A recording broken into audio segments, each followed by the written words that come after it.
چند دن استعمال کیا، چند دن مزہ آیا، کھیلا کھولا، یہ ڈاؤن لوڈ وہ ڈاؤن لوڈ، یہ پروگرام ڈالا، 15 دن بعد تینوں بے چین کیا، تینوں میں کہا بیچو ان کو نقصان میں نے اگلے 3 موبائل خرید لیے۔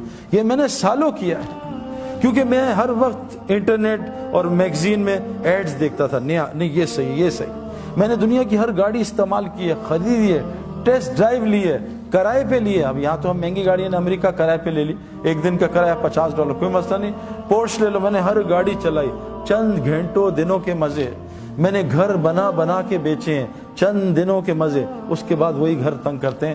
میرے پیارو، سکون، چین، اطمینان، خوشیاں سب وہ دین میں ہیں۔ آسان آپ کو بتاتا ہوں، دیکھو اعمال زندگی بنائیں گے، اعمال سے حالات ٹھیک ہوتے ہیں، یہ بات ہمیں سمجھنا ہے۔ یہ جو جنید جمشید مرحوم، کیا اختتام اللہ نے اس کا کیا۔ یہ جنید جمشید کوئی تبلیغی بزرگ تھا کوئی بہت بڑا، یا کوئی بہت بڑا، یعنی میں آپ کو کیا بتاؤں میرے پیارو، لوگ مجھ سے آ کے کتنی شکایت کرتے ہیں جنید کی، لیکن جو جنید کی ٹی وی میں حرکتیں آتی تھیں وہ بہت چھوٹے گناہ ہیں، بہت چھوٹے، لیکن جنید گناہ کبیرہ سے، جنید کے منہ سے میں نے کبھی غیبت ہی نہیں سنی میرے پیارو۔ اور غیبت کرنا زنا سے بڑا گناہ ہے۔ جو آدمی غیبت کرتا ہے، جھوٹ بولتا ہے، اللہ اس کا رزق روک دیتا ہے، تقدیر کا۔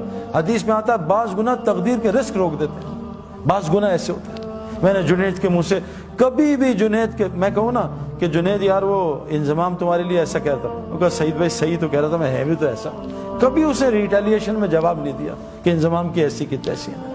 میرے پیارو 4-5 گھنٹے روزانہ اللہ کو بولتا تھا۔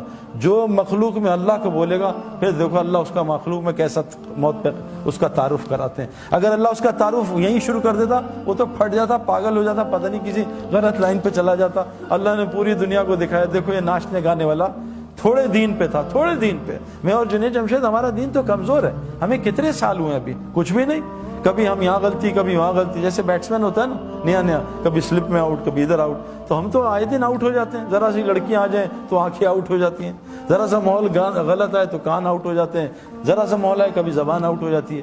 ہم تو ڈیلی ہماری گلی اڑتی ہے، لیکن اس ٹوٹے پھوٹے دین پہ اللہ نے پوری دنیا میں جنید کے نام کو زندہ کیا، اور اس کی حیاتی میں لوگ کم ہدایت پہ آ رہے تھے، اللہ نے اس کی موت سے لوگوں کو زیادہ ہدایت دے دی۔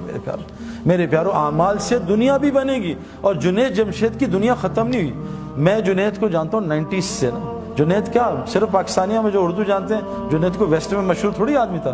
ہمارا تو انٹرنیشنل سپورٹس ہے، انگلینڈ، آسٹریلیا، ہر جگہ انضمام الحق کا نام بہت زیادہ ہے، کیونکہ انٹرنیشنل سپورٹس ہے نا۔ یہ تو نعت اور یہ گانے جو نا پاکستانی اور جو اردو جانتے ہیں، لیکن میرے پیارو دوستوں، اللہ نے اس کی آخرت بھی بنائی، اور دنیا اللہ نے اس کو وہ عطا کی جو جنید کی سنگنگ میں اس نے خواب بھی نہیں دیکھا تھا۔ 100 سے زیادہ دکانیں تو اس کی پاکستان میں ہیں۔ حج پہ جاؤ تو جے جہاں جاؤ جنید جمشید۔ جنید جمشید کو شوق تھا، وہ دعا مانگتا تھا، اللہ میرا پوری دنیا میں نام مشہور کر دے، اور میرا موت پہ بھی نام مشہور کر دے۔ دیکھو جب انسان اللہ کا کام کرتا ہے نا، پھر اللہ اس کا کام کرتے ہیں۔ جنید جمشید ایسے بیٹھا شب جمعہ میں چترال میں بیان کر رہا تھا، بیان کر کے ایک دم رک گیا، پتہ نہیں کیوں رکا۔ کہتا بھائی میں دعائیں کراؤں گا اپنے لیے، یہ سارا مجمع میری دعا کرے۔ تو جنید جمشید نے ایک دعا کی کہ اے دعا کرو، اے اللہ مجھے اپنے رستے کے شہادت کی موت دے۔ پورے مجمع نے زور سے کہا آمین۔ دیکھو اللہ تعالیٰ نے اس کو شہادت کی موت بھی دے دی۔ میرے پیارو، اللہ ہمارے کام کرے گا اگر ہم، دیکھو کیا کہا، عجیب بات کہ ابن عباس تو اللہ کے دین کی حفاظت کر، جب 24 گھنٹے اللہ کو اپنے ساتھ پائے گا۔ اے ابن عباس تو اللہ کے دین کی حفاظت کر، اللہ تیری حفاظت کرے گا۔ میرے پیارو، ہمارے اعمال ہمارے حالات ٹھیک کریں گے۔ اللہ کی قسم، پوری دنیا میں حالات خراب ہیں، پوری دنیا میں حالات اور دن بدن خراب ہو رہے ہیں اگر ہم اعمال پہ نہ آئے۔ اب تو اللہ نے یہ میڈیا پہ اتنے لوگ آ گئے ہیں، یہ مشتاق احمد، یہ انضمام، یہ ہاشم معاملہ اپنے ملک کا سب سے عزت والا سٹیزن ہے، مجھ سے لمبی داڑھی ہے اس کی میرے پیارو۔ اور میں جب ساؤتھ افریقہ گیا ڈربن میں، تو میں نے ہاشم کے، جب میں وہاں ادھر میری بات تھی، اس میں 90% نان مسلم تھے، تو ہاشم ابھی بھی جہاز سے اترا تھا انڈیا کا ٹور کر کے، 1.5 مہینے کا سفر کر کے۔ تو موبائل آن ہوا تو اس کے دوست نے کہا کہ تمہیں گھر چھوڑوں، تمہارے بیوی بچے آئے ہوئے، کہتے ہیں اور یا سعید انور کا وہاں بیان ہے اسٹیڈیم میں، وہاں جاؤ گے؟ کہا میں آ رہا ہوں، بیوی بچوں سے مل کے بیان سن کے پھر گھر جاؤں گا۔ وہاں آیا، بھائی جنید بھی ملے، اس نے بات سنی۔ تو میں نے اس کے جو کرکٹرز تھے نا، اس سے پوچھا کہ ہاشم، تم سارے نان مسلم، ہاشم کا کیا افیکٹ ہے تم پہ؟ کہتے ہیں یار جب بھی ہم میچ ہارتے ہیں یا ہمیں پریشانی، آؤٹ ہوتے ہیں یا گندا کھیلتے ہیں، ہم ہاشم نا یہ نماز پڑھتا ہے، قرآن پڑھتا ہے، ہم اس کے چہرے کو دیکھتے ہیں، اس کے چہرے کو دیکھ کے ہمیں اتنا سکون ملتا ہے، ہم سوچتے ہیں اس کے اندر کتنا سکون ہوا ہے۔ ہم سکون کے لیے تو سب کچھ کر رہے ہیں، او بھائی مسجد مچھلی کا سکون پانی میں، مسلمان کا سکون مسجد میں ہے، یہ کہاں باہر تلاش کر رہا ہے؟